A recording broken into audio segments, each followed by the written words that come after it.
ବାପା ପୁଅଙ୍କ ଚୋରି ଏକ ହସକାନ୍ଦର କମେଡି କାହାଣୀ। ରାତି ପ୍ରାୟ 2ଟା। ଚାରିଆଡ଼େ ନିଶବ୍ଦ ଅନ୍ଧାର, କେବଳ କାନ୍ଥ ଘଣ୍ଟାର ଟିକ୍ ଟିକ୍ ଶବ୍ଦ ଶୁଭୁଛି। ଏତିକି ବେଳେ ବାପା ଆଉ ପୁଅ ମୁହଁରେ ମାସ୍କ ବାନ୍ଧି ହାତରେ ଟର୍ଚ୍ଚ ଆଉ ଶାବଳ ଧରି ପଡ଼ିଶା ମିଶ୍ରବାବୁଙ୍କ ଘର ପଛପଟେ ପହଞ୍ଚିଲେ। ମିଶ୍ରବାବୁ ସପରିବାର ବାହାରକୁ ଯାଇଛନ୍ତି, ତେଣୁ ସୁନା ଚୋରି କରିବା ପାଇଁ ଏହା ସୁବର୍ଣ୍ଣ ସୁଯୋଗ ଥିଲା। ବାପା ପୁଅ କାନରେ ଫୁସ୍ଫୁସ୍ ହେଇ କହିଲା, ଦେଖ ପୁଅ, ଆଜି ସୁନା ଚୋରି କରି ଆମେ ମାଲାମାଲ ହେଇଯିବା। କାଲିଠୁ ତୋର ପକେଟ ମନି ଡବଲ। ଏହା ଶୁଣି ପୁଅ ଡରରେ ଥରି ଥରି ହାତରେ ଏକ ସେଫ୍ଟି ପିନ୍ ଧରି କହିଲା, ବାପା ସବୁ ତ ଠିକ୍ ଅଛି, କିନ୍ତୁ ଆପଣ ଆଲମାରୀ ତାଲା ଭାଙ୍ଗିବାକୁ ଏଇ ସେଫ୍ଟି ପିନ୍ କାହିଁକି ଆଣିଛନ୍ତି? ଏହା ଶୁଣି ବାପା ତାତି ଯାଇ ପୁଅର ମୁଣ୍ଡକୁ ଟୁଙ୍କି ଦେଇ କହିଲେ, ବକା ଫିଲ୍ମ ଦେଖୁନୁ? ହିରୋମାନେ ସେଫ୍ଟି ପିନ୍ ଗୁଞ୍ଜି ବଡ଼ ବଡ଼ ଆଲମାରୀ ଲକ୍ ଖୋଲି ଦିଅନ୍ତି। ଚାଲ ଭିତରକୁ। ବାପା ପ୍ରାୟ 15 ମିନିଟ୍ କାଳ ସେଫ୍ଟି ଗୁଞ୍ଜି ଝାଳନାଳ ହେଲେ, କିନ୍ତୁ ତାଲା ଖୋଲିଲାନି। ଶେଷରେ ରାଗିକି ପୁଅ ନିଜ ହାତରେ ଥିବା ଶାବଳରେ ଆଲମାରୀ ହ୍ୟାଣ୍ଡେଲକୁ ଜୋରରେ ପିଟିଲା। କଡ଼ାକ୍ ବିରାଟ ଶବ୍ଦ ହୋଇ ତାଲାଟି ଭାଙ୍ଗିଗଲା। ଏହା ଦେଖି ବାପା ଖୁସିରେ ଗଦଗଦ ହୋଇ ପୁଅ ପିଠିକି ଥାପୁଡ଼େଇ ଦେଇ କହିଲେ, ବାଃ ପୁଅ ମୋର, ଆଜି ତୁ ବାପର ନାଁ ରଖିଲୁ। ଆଣ ସେ ବ୍ୟାଗ୍, ସବୁ ସୁନା ଭର୍ତ୍ତି କର।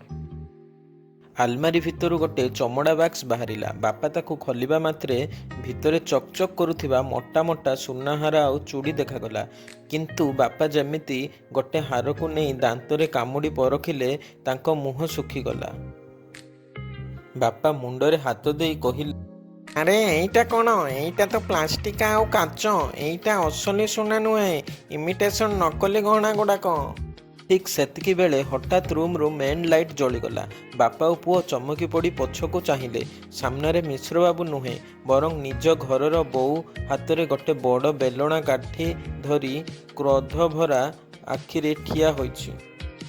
ଆରେ ଭାଗ୍ୟବତୀ, ତୁ ଏଠି କ'ଣ କରୁଛୁ? ଆମେ ତ ପଡ଼ିଶା ମିଶ୍ର ଘରେ ଚୋରି କରୁଛୁ। ପୁଅ ମୁଣ୍ଡରେ ହାତ ଦେଇ କହିଲା, ଧେତ୍ ବାପା, ଆମେ ପଡ଼ିଶା ଘର ଭାବି ନିଜ ଘରେ ପଛପଟ ଦେଇ ଆମ ନିଜ ଶୋଇବା ଘରେ ପଶି ଆସିଛୁ। ଆଉ ଏଇଟା ବୋଉର ସେଇ ବାହାଘର ନକଲି ଗହଣା ବାକ୍ସଟା। ବୋଉ ବେଲଣା ଉଠାଇ ରାଗରେ ଗର୍ଜନ କରି କହିଲେ, ନିଜ ଘରେ ଚୋରି କରୁଛନ୍ତି ମହାରାଜ ଦୁହେଁ?